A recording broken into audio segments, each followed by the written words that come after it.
Welcome to an Ethics Over Emotions production, where we like to promote empathy, truth, subconscious mind, energy, balance, focus, and ethical reasoning. Warning! The information in this video may offend zombies. No zombies were harmed in the making of this video. All views are subject to the perception of the viewer and just helpful analogies to understand the message. We love all people and want to work together as a nation. I am your comic relief, narrator, and storyteller. I want to take you down a road and ask you a few questions. Do zombies actually care about democracy? No, they're zombies. So I know you're asking, what makes you a zombie?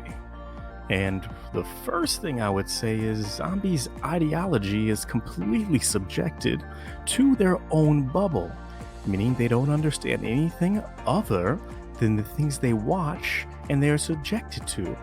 Number 2, zombies don't understand ethics or reasoning, only tribal instincts.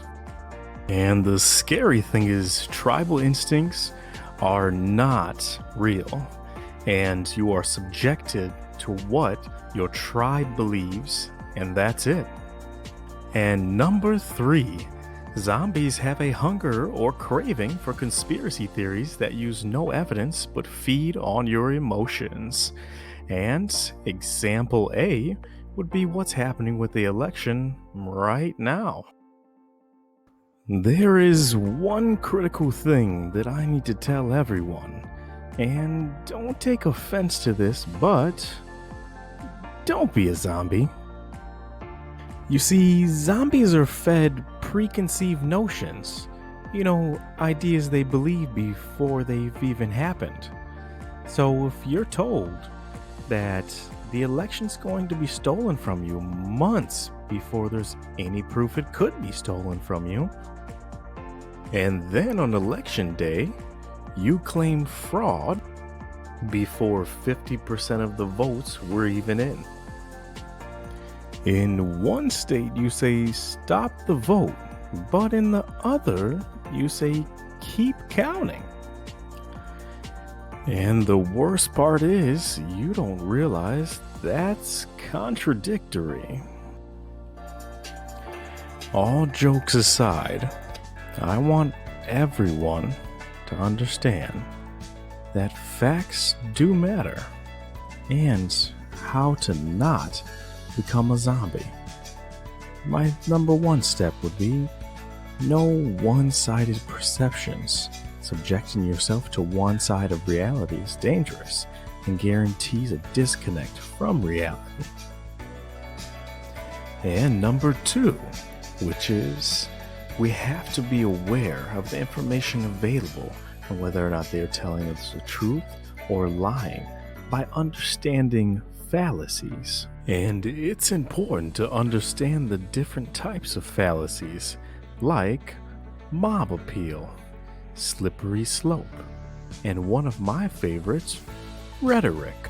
And last but not least, the things you subject yourself to on the daily become your reality. And the best way to understand that is to read Plato's Cave, also known as Allegory of the Cave.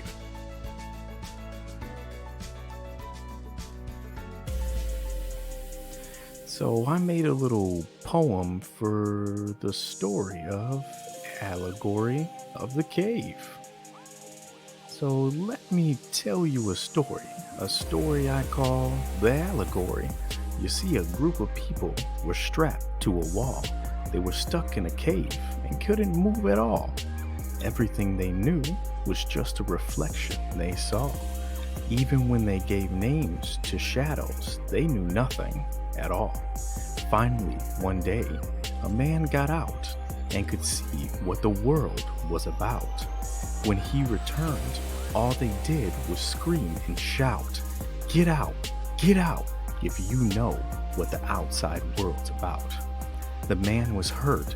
His group had so much doubt. They shout and plan to take him out. The reality they lived in gave them strife, and the ideas of the man had interfered with what they contrive as life.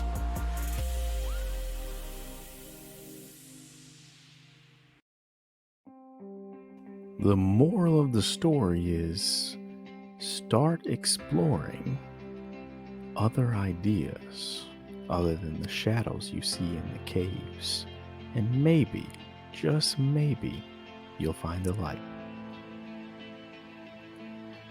And now we come to the last point, and I want to be a little serious with you and say zombies are humans too, and I love all humans.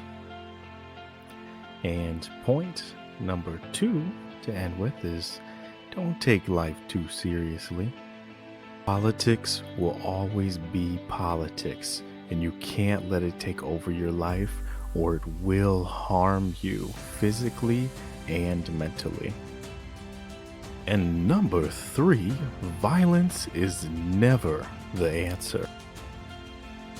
Violence is unacceptable no matter what side you're on. We promote peace and love for everyone. The end. Thank you for watching an Ethics Over Emotions production.